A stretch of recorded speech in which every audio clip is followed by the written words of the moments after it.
Halo guys, welcome back again to my channel bersama saya Hansen di sini, dan seperti biasanya setiap harinya saya akan buatkan video seputar cryptocurrency. So bagi kalian yang tertarik seputar cryptocurrency, boleh aja langsung bantu saya like dan juga subscribe. Jangan lupa juga untuk aktifkan lonceng notifikasinya supaya kalian gak ketinggalan update terbaru seputar cryptocurrency. Oke, pada hari ini guys, kembali kita akan bahas seputaran Bitcoin, dan seperti biasa kita bakal mulai dari market cap terlebih dahulu. Per hari ini secara global market cap crypto berada di angka 1,06 triliun dolar atau turun sekitar 0,44%. Nah, Bitcoin sendiri di angka 21.200-an, Ethereum 1.617, BNB 348, XRP 0,48, kemudian Dogecoin 0,12, Cardano 0,42, dan Solana berada di urutan ke-10 dengan harga 35,91 dolar. So, per hari ini kita melihat market rata-rata dalam keadaan merah, penurunannya ranging antara 0, sekian persen hingga kurang lebih 2%. Cuma ada satu aja yang hijau guys, yaitu adalah Solana yang otomatis menjadi top performer hari ini. Kenaikannya 3,27% ke 35,91 dolar. So, itu adalah outlook sementara dari beberapa top coin yang ada. Sekarang kita masuk dulu ke beberapa berita dan data terbaru hari ini. Nah, karena kita sudah berada di hari Minggu lagi guys, kita bakalan cek kira-kira untuk 7 hari ke depan ada event atau data ekonomi penting apa yang perlu kita waspadai. Dan menurut saya minggu depan akan kembali menjadi minggu yang sangat penting. Walaupun di awal minggu mungkin kita akan kembali melihat beberapa hari yang cukup membosankan karena tidak banyak bakalan terjadi di hari Senin, Selasa, dan Rabu. Highlight utamanya adalah nanti di hari Kamis. Oke, tanggal 10 November 2022. Spesifiknya di jam 20.30 waktu Indonesia Barat, kita bakal melihat core inflation rate dan juga inflation rate year on year dari Amerika Serikat, yang pada intinya adalah tingkat inflasi dari Amerika Serikat. Dan menariknya jika kalian perhatikan, kita mendapatkan forecast atau prediksi bahwa akan terjadi penurunan sebesar 0,2% dari yang sebelumnya 8,2% guys. Kalau misalnya nih, kita sebelumnya udah melihat gitu ya, unemployment rate itu ternyata melemah lebih tinggi daripada yang diperkirakan. Oke, yang diperkirakan 3,6 malah jatuhnya 3,7. Alias tingkat penganggurannya lumayan meningkat. Dan kalau misalnya kita kembali melihat tingkat inflasi, ini menurut opini saya pribadi ya guys. Kalau kita melihat tingkat inflasi menurun dan lebih dari ekspektasi, mungkin menurunnya sampai ke 7,9 atau 7,8, ini kembali akan memicu reaksi positif dari market. Oke, tapi kalau misalnya nih kita melihat justru inflation rate-nya tidak turun sesuai dengan ekspektasi, atau malah cuma turunnya 0,1%, maka dari sana mungkin kita bakalan bisa melihat semacam selling pressure dari market. Gitu ya. Jadi untuk minggu depan, hari Kamis, kalian perlu catat 20.30 waktu Indonesia Barat. Sisanya sih sebenarnya nggak terlalu penting menurut saya. Ya, paling kalau kalian merupakan trader forex, mungkin di hari Jumat juga akan ada, yaitu adalah data GDP dari UK dan juga ada inflation rate dari Germany gitu ya. Tapi sisanya mungkin tidak terlalu penting untuk dibahas. So, itu adalah yang pertama. Yang kedua, ini adalah berita yang cukup menarik guys. Bitcoin is now less volatile than S&P 500 and Nasdaq. Jadi, ini yang saya sampaikan dari beberapa minggu terakhir guys, bahwa kalau misalnya kalian merupakan traders, harusnya kalian sadar gitu ya, bahwa kripto dan kawan-kawan selama beberapa minggu belakangan sebenarnya tidak lebih volatile daripada stock market dan juga aset kelas lainnya.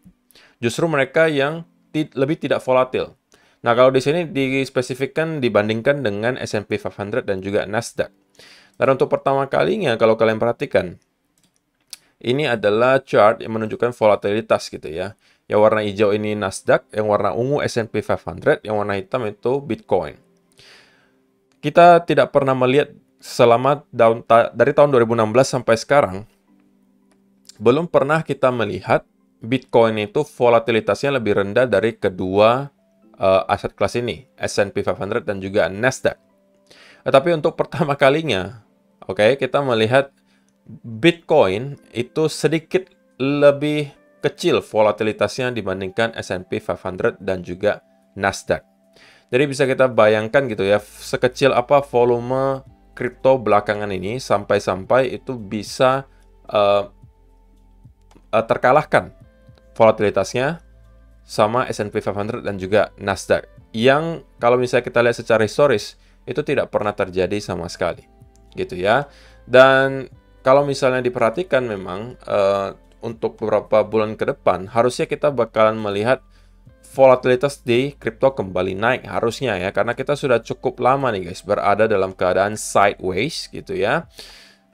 Antara kita bakalan membuat volatilitas dengan menjebol support di sekitar 17.000 dan membentuk lower low baru, atau kita akan mendapatkan relief rally yang lebih kencang mungkin menuju ke sekitaran 29-30 ribuan. Itu kemungkinan akan kembali membuat Bitcoin dan kawan-kawan kembali ke aset kelas yang paling volatile gitu ya. Jadi untuk kalian-kalian yang trader, sekali lagi jangan sampai kalian cuma terpaku ke kripto. Kalau misalnya pengen trading dan hasilkan cuan, saya rasa aset kelas lainnya juga menawarkan banyak sekali kesempatan, di mana kalian bisa manfaatkan kesempatan tersebut semuanya di platform yang sering saya mention, yaitu adalah Mitrade.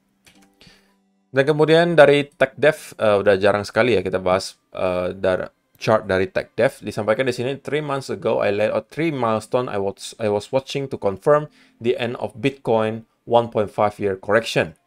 Jadi ada 3 konfirmasi nih guys yang dia cari untuk menentukan apakah kita sudah menyelesaikan bear market atau belum. Oke, beberapa fase tersebut adalah weekly RSI break of resistance. Jadi RSI-nya di sini harus break dari trendline-nya di sini guys. Oke. Kita lihat beberapa kali sebelumnya ini kita selalu break dari sebuah trendline yang tercipta, dan kali ini kita sudah break. Jadi yang pertama sudah checklist gitu. Yang kedua, weekly TSI cross. Yang mana tuh weekly TSI cross? Yang ini guys. Oke. Kita melihat yang awalnya garis biru ini berada di bawah garis merah, itu crossing ke atas. Nah, di sini. Ini terjadi di cycle 2015, di sini juga sama. Dan kali ini guess what? Kita juga udah mendapatkan crossover. Jadi yang kedua juga udah checklist.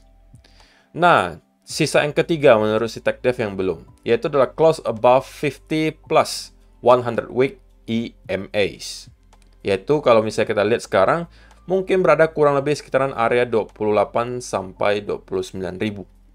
Kalau misalnya kita closing lagi di atas area tersebut, menurut TechDev, itu sudah terkonfirmasi bahwa kemungkinan besar kita sudah menyelesaikan bear market pada saat ini. Dan ini juga tentunya mengacu dengan data-data historis gitu ya. Setiap kali ketiga hal tersebut terchecklist, itu biasanya adalah pertanda kita sudah menyelesaikan bear market gitu ya. Tapi kalau misalnya sih guys, menurut opini saya pribadi, kalau kita sampai ini menurut pandangan masing-masing mungkin bisa beda ya. Tapi kalau menurut saya, kalau kita tunggu sampai dia terkonfirmasi, break, dan juga close di atas area tersebut, dan baru masuk, ya udah setengah jalan gitu guys. Sudah agak ketinggalan gitu kan. Tetapi ya tidak ada salahnya kalau misalnya kalian memang tipikalnya yang sangat konservatif, kalian boleh aja tunggu-tunggu konfirmasi seperti ini sebelum mungkin kalian masuk ke market gitu ya. Jadi pada intinya ada 3 hal yang dia pantau di sini, RSI gitu ya, harus breakout dari trendline, TSI, dan juga kita harus closing di atas EMA 100 dan juga 50. Jadi kita sudah melakukan 2 hal, udah checklist, RSI sudah kita break, TSI juga udah crossover, tinggal tunggu yang satunya lagi, kita closing di atas EMA 50 dan juga 100. Dan untuk sekarang masih cukup jauh ya kalau kita perhatikan, ada sekitaran 28 sampai 32 ribu ini range-nya gitu ya. Kalau kita sampai closing di atas, ya itu juga harusnya merupakan pertanda baik secara teknikal gitu ya.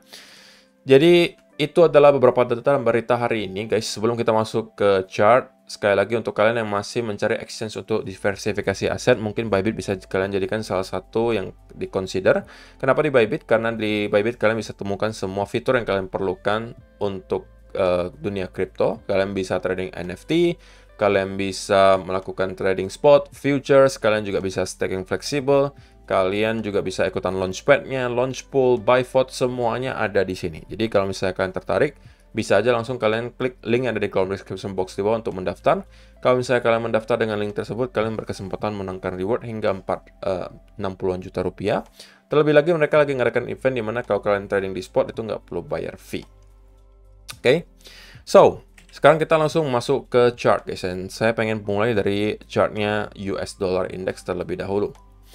Nah sebenarnya kalau misalnya kita perhatikan US Dollar Index itu kemarin mendapatkan sell off yang lumayan ketika kita meretest lagi area trendline yang sudah beberapa kali bertindak sebagai resistance di sini guys. Persis dari sana kita kemudian mendapatkan sell off yang diakibatkan juga tentunya oleh unemployment rate kemarin. Dan untuk sementara gitu ya guys, outlook midtermnya selama kita masih bertahan di atas trendline di sini gitu ya, tentunya saya masih consider ini sebagai uptrend gitu ya, dan masih berada di ascending broadening wedge di sini. Jadi masih selalu ada kesempatan bagi kita untuk bounce dari sini dan kemudian membentuk higher high baru. Nah, jackpotnya adalah kalau misalnya kita melihat DXY atau dollar index kali ini tidak mampu bertahan di atas trend ini dan kemudian malah jebol di bawah area ini. Oke, terlebih lagi kalau misalnya dia jebol dari beberapa area major supportnya secara horizontal, mungkin di sekitaran area 107 di sini kita jebol juga. Itu adalah pertanda yang baik. Nah, dari sana kita tinggal tunggu saja konfirmasi berupa bearish continuation pattern, mungkin ada bear flag atau apapun itu yang menunjukkan bahwa kita akan meneruskan penurunan. Maka dari sana ini menurut saya akan menjadi katalis yang sangat baik untuk kripto dan kawan-kawan mendapatkan relief rally yang cukup kencang. Gitu ya. Untuk sementara secara pure price action tentunya kita melihat sell off-nya lumayan kencang, sangat impulsif gitu ya. Jadi ini adalah pertanda baik, tapi bukan berarti kita akan langsung drop secara terus-menerus ya guys. Di pertengahan jalan selalu kita kemungkinan bakal mendapatkan semacam konsolidasi terlebih dahulu kalaupun kita pengen untuk kembali drop ke bawah.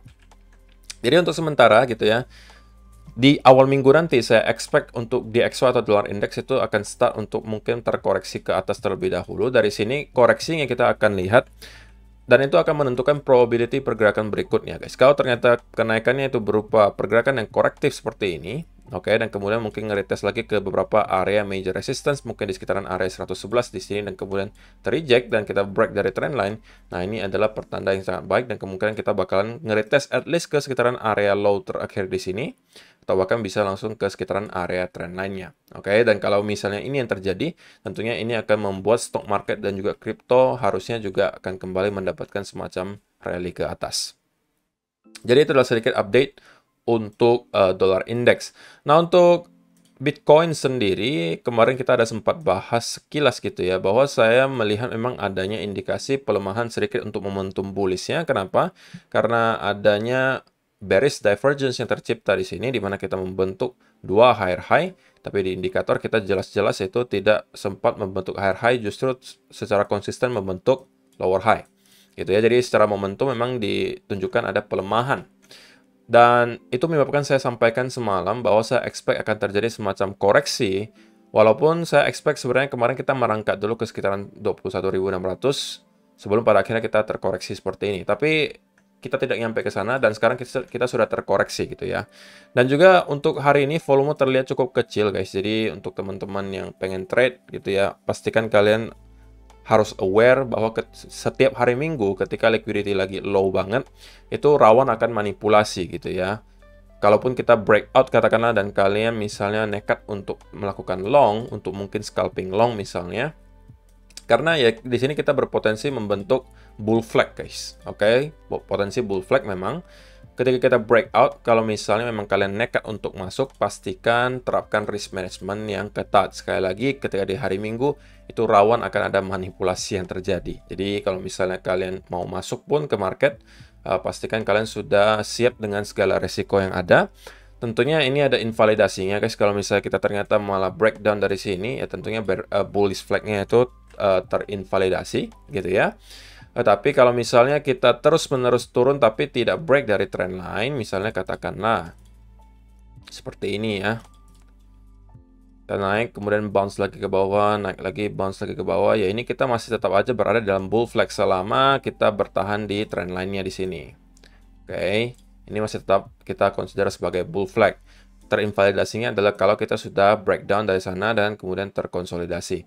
Nah, kita kalau misalnya kita melihat hal ini yang terjadi, tentunya probability-nya lebih tinggi adalah kita akan menunjukkan kenaikan gitu ya.